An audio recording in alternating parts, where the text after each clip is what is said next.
కల్వకుంట్ల కవిత గారికి సర్వోన్నత న్యాయస్థానం బెయిల్ మంజూరు చేయడం ఎంతో సంతోషకరమైన విషయం. కవిత గారు ఎలాంటి నేరం చేయకపోయినా కూడా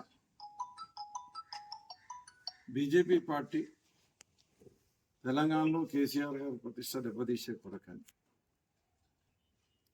ఎవరితోనో తప్పుడు వాంగ్మూలం ఇప్పించి ఆ వాంగ్మూలం ద్వారా కవిత గారి మీద కేసు పెట్టి అకారణంగా కేసీఆర్ గారిని అప్రతిష్ట పాలు చేసి బీఆర్ఎస్ పార్టీని అప్రతిష్ట పాలు చేసి కవిత గారిని అనవసరంగా ఇన్ని నెలలు జైల్లో పెట్టడం చాలా దారుణమైన విషయం. నిజంగా చెప్పాలంటే తెలంగాణలో కాంగ్రెస్ బీజేపీ రెండు కుమ్ముకైంది. కాంగ్రెస్ వాళ్ళకి కూడా ఎన్నో నేరాలు ఘోరాలు ఉన్నాయి. వాళ్ళ నేరాలు ఘోరాలన్నీ పక్కన పెట్టేసి కేవలం కేసీఆర్ మీదనే టీఆర్ఎస్ పార్టీ మీదనే పడి ఈరోజు ఇలాంటి కేసు పెట్టి అనవసరంగా కవిత గారిని లోపల ఉంచుంటుంది. సాధారణంగా అయితే చట్టం ఏం చెప్తుందంటే 3 నెలల కంటే ఎక్కువ ఒకవేళ నేర నిరూపణ కాకపోతే 3 నెలల కంటే ఎక్కువ ఎవరిని కూడా జైల్లో ఉంచకూడదు. కానీ ప్రత్యేకించి ఉద్దేశపూర్వకంగానే కవిత గారి మీద తప్పుడు అభియోగాలు మోపి నేర నిరూపణ కాకముందే ఆమెను సుమారుగా ఇప్పుడు 6 నెలల రోజులు జైల్లో ఉంచడం జరిగింది. ఏదైనా చివరికి న్యాయమే గెలుస్తుంది. ఈ బీఆర్ఎస్ పార్టీకి మన బీజేపీ పార్టీకి కాలం చెల్లిందిగా. మొన్ననే వాసంలో ఇట్లాంటి అక్రమాలు చేస్తుండ్రు, అన్యాయాలు చేస్తుండ్రు, అనవసరంగా అమాయకులని ఇబ్బంది పెడుతుండ్రు. కాబట్టి ఆ పార్టీని మొన్ననే పోవాల్సిందంటే మన ఎంపీ ఎలక్షన్లో. కానీ అదృష్టవశాత్తు వాళ్ళు పవన్ ఉన్నారు.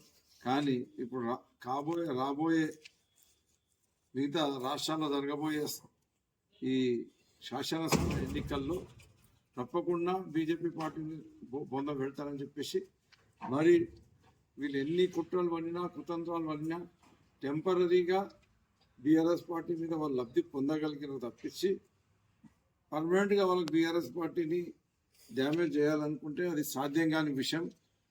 త్వరలోనే మరలా జరగబోయే స్థానిక సంస్థల ఎన్నికలు కానీ, సర్పంచ్ ఎన్నికలు కానీ, ఎంపీటీసీ ఎన్నికలు కానీ, మున్సిపల్ ఎన్నికలు కానీ ప్రజలు ఈ బీజేపీ పార్టీకి యాజ్ వెల్ యాజ్ ప్రముఖైన కాంగ్రెస్ పార్టీకి, రెండు పార్టీలకు కూడా బీజేపీ మా బీఆర్ఎస్ పార్టీకే స్థానిక సంస్థల్లో అధికారం కూడా ఇవ్వబోతారని చెప్పేసి నేను తెలియజేస్తున్నాను.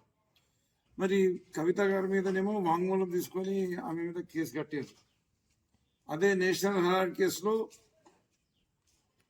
సోనియా గాంధీ మీద, రాహుల్ గాంధీ మీద కూడా కేసులు అయితే మరి వాళ్ళని ఎందుకు అరెస్ట్ చేయలేదు ఈ బీజేపీ పార్టీ అనేది కూడా దానికి జవాబు కావాలని చెప్పేసి ఆ రకంగా ఉద్దేశపూర్వకంగానే ఆ రెండు పార్టీలు కుమ్ముకయ్యే మా కవిత గారిని అభియోగాలు లేకున్నా తప్పుడు అభియోగాలు ఆమె పైన మోపి అరెస్ట్ చేశారు.